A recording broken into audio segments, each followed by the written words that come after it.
오늘 복음에 보면 예수님께서 베드로 사도에게 무엇을 주십니까? 교회 수익권을 주시죠.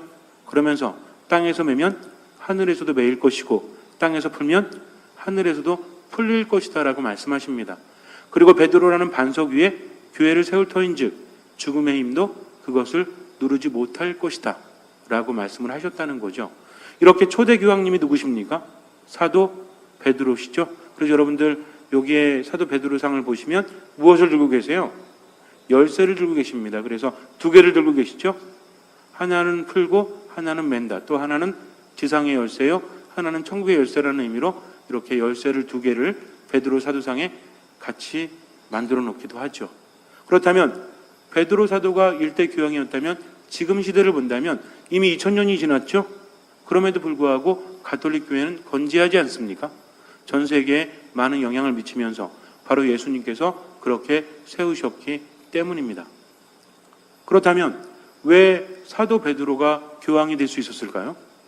첫 번째 교황이라고 우리가 말하지만 왜 사도 베드로에게 교회 수장이 되는 권한이 주어졌을까요? 베드로라는 사도 위에 왜 예수님께서는 교회를 세우셨습니까? 그분이 잘났기 때문에. 그분은 어떤 출신이죠? 어부 출신입니다. 더군다나 당시 유대인들은 예수님의 제자들 베드로 사도를 걸어서 많이 배우지 못한 사람이라고 지칭했다고 합니다. 그러니까 지금으로 따진다면 고등교육을 제대로 받지 못한 사람. 그런데도 불구하고 베드로 사도 위에 교회를 세우신 이유는 과연 무엇일까요? 인간의 능력이라든지 이런 것들은 하느님 보시기에는 아주 하잘것없죠. 그렇지 않습니까? 천년도 하느님께는 순간이지만 인간은 시간의 한계 안에 갇혀 있다는 거죠. 아무리 대단한 사람도 하느님 보시기에는 아무것도 아닙니다. 오히려 하느님의 나라는 어떤 사람들에게? 스스로 지혜롭다는 사람들, 슬기롭다는 사람들이 아니라 철부지들에게 드러내 보이신다는 겁니다. 그렇기 때문에 베드로 사도를 뽑아서 그의 반석을 세우신 것은, 교회를 세우신 것은 베드로 사도가 대단해서가 아니라 그가 주님께 믿음을 고백했기 때문이라는 거죠. 우리 교회는 인간의 힘으로 보호됩니까? 아니면 하느님의 힘으로 보호됩니까? 하느님의 힘으로 보호된다는 거죠. 인간의 협력을 필요로 하지만 그래서 사도 베드로께서 오늘 대답하신 것이 바로 정답이다.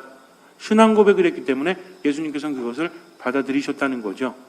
당시에 예수님께서는 기적을 행하시고 또 말씀도 너무나 좋으셨어요. 그래서 사람들이 뭐라고 했습니까? 어떤 사람들은 구약의 예언자가 살아왔다.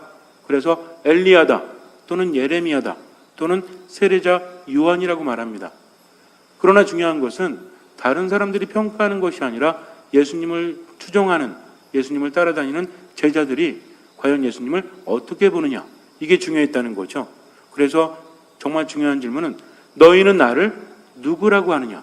다른 사람들은 조금만 보고 조금만 듣고 그렇게 말하지만 나와 함께 그동안 살아왔던 너희들은 나를 누구라고 생각하느냐 라고 질문하십니다. 그랬더니 베드로 사도가 뭐라고 해요? 선생님은 살아계신 하느님의 아들 그리스도이십니다 라고 고백을 하죠. 이 말 한마디 때문에 너는 행복하다. 시몬 바르요나 너는 행복하다라고 말씀하십니다. 왜 행복했죠?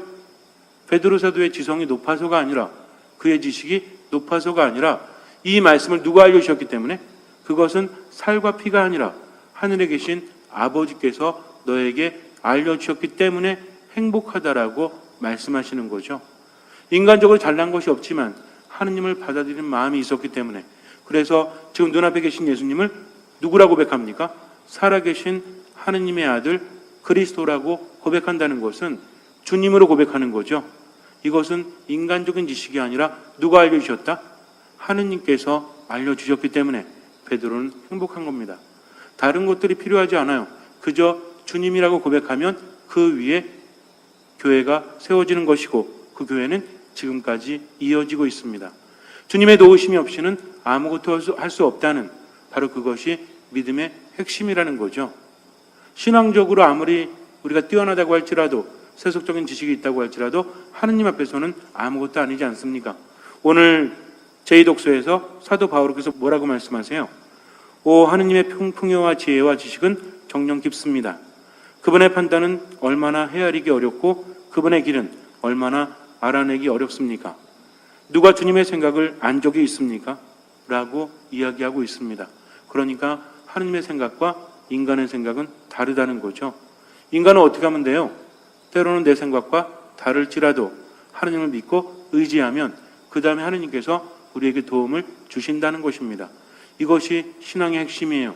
여러분들은 인생을 살아가면서 삶을 어떻게 보십니까? 내가 능력이 있기 때문에 포기하지 않는 것, 내가 잘났기 때문에 이룰 수 있는 것, 이것이 아니라 누구를 믿기 때문에? 주님을 믿고 그분의 도우심을 믿기 때문에 절대로 절망하지 않고 희망을 가질 수 있다는 것, 이것이 바로 신앙입니다. 우리가 보통 알아본다는 말을 하죠. 그래서 뱀들이 뭘 알아본대요? 뱀들이? 누굴 알아본대요? 땅꾼 알아본다고 그러잖아요. 오늘 저 인터넷 신문 봤더니 어떤 중국 요리사가 코브라를 이 목을 잘라가지고 요리하려고 했다가 이제 목 자르고 나서 20분 정도 있다 버리려고 그랬는데 잘려진 머리에 물렸대요. 그래가지고 죽었대요. 그래 왜 그런 거 하니? 이 목이 잘려도 뭐 신경이 살아있어가지고 반사적으로 물었다고 하죠. 그래가지고 병원에 옮기기도 전에 죽었다고 합니다. 얼마나 억울합니까? 혹시 여러분들 코브라 요리하실 때는 머리를 자르고 나서 한 몇 시간 있다가 요리하시는 것이 신상에 이룰 거예요. 어쨌든 이 땅꾼들이 뱀이 땅꾼들을 기가 막히게 알아보죠. 저 옛날에 어렸을 때 어떤 분이 있었는데 그분이 땅꾼이었습니다. 그런데 뒤에 이렇게 자루에다가 뱀을 다 넣고 다녀요. 얼마나 깜짝 놀랐는지 몰라요. 그러다가 이렇게 길 가다가 뱀 보면요 어떻게 하는지 아세요? 그냥 잡아가지고 넣어요 이렇게. 그래도 뱀이 안 물어요. 아주 희한하지 않습니까? 베드로 사도가 대단해서가 아니라 세상 끝날까지 항상 너희와 함께 하겠다라는 예수님께서 교회 안에 함께 하시기 때문에 2000년이 지난 지금도 교회는 세상에 우뚝 서 있다는 것이죠. 우리가 신앙생활하면서 가끔은 그래요. 주일이 되면 성당에 오기 귀찮고 기도하기도 귀찮고 그러니까 어때요? 집에서 열심히 기도하면 되지 않는가라는 생각을 합니다. 그러나 우리가 주일에 이 거룩한 미사에 온전히 머문다는 것이 엄청나게 시간이 오래 걸려서가 아니라 바로 짧은 시간이지만 그리스도의 목숨값이기 때문에 누가 보증해 주십니까? 예수 그리스도께서 보증해 주시기 때문이죠. 우리가 고백 성사를 보면 어때요? 성사 보는데 얼마나 걸립니까? 어떤 분들은 30초 걸리기도 하죠. 어떤 분들은 1분 걸리기도 해요. 여러분들 평균 고백 성사 시간은 얼마나 지속돼요? 안 보십니까? 성사 볼 때 그리 길지 않아요. 그런데 이런 생각이 들지 않아요? 아니 가서 무릎 꿇고 몇 분 있다 나온다고 해서 죄가 사라지는 거면 참 쉽다라는 생각 들지 않으세요? 어쩌면 하루 종일 내가 무릎을 꿇고 죄에 대해서 통회하면서 눈물을 흘리는 것이 잠깐 고해성사 보는 것보다 더 대단하다 생각되지 않습니까? 그러나 그렇지 않아요. 분명히 말씀드리지만 내가 아무리 고생한다고 할지라도 그 값어치는 높지 않아요. 우리가 고해성사를 통해서 죄를 용서받는 것은 내가 최선을 다했기 때문이 아니라 고해성사를 누가 세우셨기 때문에? 바로 예수 그리스도께서 세우셨기 때문입니다. 여러분들은 별 생각 없이 성사를 보실지 모르겠지만 이제부터는 달라져야 돼요. 내가 고해성사를 보면서 죄가 용서되는 것은 나의 공로가 아니라 누구의 공로다? 우리 위해서 모든 것을 내어주신 예수 그리스도의 공로로서 우리가 용서를 받는 것이다 라고 하면 마음가짐이 달라지지 않겠습니까? 이렇게 예수님께서는 당신의 모든 것을 세상에 주셨기 때문에 그 값으로 교회는 유지되는 것이죠. 그래서 주님의 도우심이 있기 때문에 우리는 살아갈 수 있는 것입니다. 여러분들이 성당에 오셔서 미사를 봉헌하시고 평상시에 기도하시고 말씀을 묵상하는 것이 별것 아닌 것 같겠지만 내가 온전히 주님께 의지하기 때문에 우리들의 생각은 다를지 몰라요. 이렇게 기도한다고 해서 뭐가 바뀌겠어? 이렇게 말씀을 묵상한다고 해서 뭐가 변하겠어? 라고 생각하는 것이 아니라 그것이 주님의 말씀이기 때문에 온전히 머물면서 주님께 모든 것을 맡긴다면 그때부터 기적은 시작되는 것이죠. 믿음은 무엇입니까? 온전히 의탁하는 것입니다. 내가 최선을 다할 부분을 하고 나머지는 주님께 맡긴다는 것이죠. 그렇게 교회는 주님 안에서 점점 자라나고 있죠. 그렇다면 우리 또한 마찬가지겠죠. 삶을 살아가면서 내가 참된 신앙인이라면 주님께 의지해야 됩니다. 여러분들은 살아가면서 주님께 의지하십니까? 정말 힘들고 괴로울 때도 모든 것을 맡기고 기도 안에 머무십니까? 말씀 안에 머무십니까? 미사 안에 머무십니까? 자, 다시 묻겠습니다. 여러분들은 온전히 주님을 믿고 기도 안에 머무십니까? 열심히 기도하세요. 죽도록 기도하십시오. 그런 주님께서 이끌어 주십니다. 말씀 안에 머무세요. 지금까지 10년 또는 10년 넘게 또는 몇 년 동안 신앙생활을 했는데 이제는 성경 어느 부분만 들어도 최소한 4대 복음만큼은 어느 내용인지 아십니까? 이거 만약에 모르시면 열심히 안 한 거죠. 성경이 몇 권이에요? 한 권? 우리 집에 한 권? 73권이죠. 73권 중에서 신약이 몇 권입니까? 27권이죠. 그 중에서 복음은 몇 권입니까? 마테오, 마르코, 루카, 요한. 저기 보시면 지금 앞에 뭐라고 써 있어요? 마르콘. 성 마르쿠스, 마르콘 이렇게 써 있죠. 마르코 복음이에요. 왜냐하면 앞에 지금 이쪽에 심볼을 보시면 성당 우측 기둥 윗부분을 보시면 무슨 모양입니까? 날개를 다 달고 있죠. 그런데 사자죠. 마르코예요. 두 번째 무엇입니까? 사람이죠. 날개 달고 있죠. 마테오예요. 마테오. 상징입니다. 세 번째 무엇입니까? 황소죠. 루카입니다. 네 번째 뭐예요? 독수리죠. 요한복음을 의미해요. 그렇다면 복음이 다른 것과 다른 건 뭐죠? 왜 신약 성경에서 네 것만을 복음이라고 부릅니까? 예수님의 말씀과 행적을 담고 있기 때문에. 그래서 우리가 독서 때는 뭘 읽어요?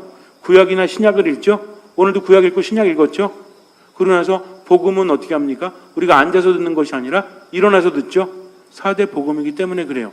누가 읽어요? 사제나 부제가 있습니다. 왜냐하면 특별하기 때문이죠. 그러면 우리가 말씀 안에 온전히 머문다고 한다면 이 네 가지 복음만큼은 그래도 대충 알아야 되지 않습니까? 3년을 미사 나오면 네 가지 복음을 다 들어요. 그러면 내가 기억하지 못한다는 것은 3년도 열심히 하지 않았다는 거죠. 그래서 혹시나 여러분들 주일날 성당에 와서 복음을 들을 때 생소하시다면 이제부터는 노력해야 돼요. 말씀 안에 온전히 머물러야 합니다. 그리고 미사는요. 제가 와서 몇 개월 동안 미사에 대해서 엄청나게 강조했죠. 여러분들 이제 정신 바짝 차리고 미사 봉헌하십니까? 그러세요. 계속 그렇게 하세요. 그러면 내 삶이 그때부터 변화되는 것입니다. 믿음이라는 것은 이해가 아니라 체험이라고 그랬죠. 미사 안에 온전히 머물면서 하느님을 체험하는 사람, 그리고 기도하면서 말씀 안에서 하느님을 체험하는 사람은 분명히 변화됩니다. 왜냐하면 내가 하는 것이 아니라 그리스도께서 나와 함께 하시기 때문이죠. 잠시 눈을 감으세요. 신앙은 온전한 맡김입니다.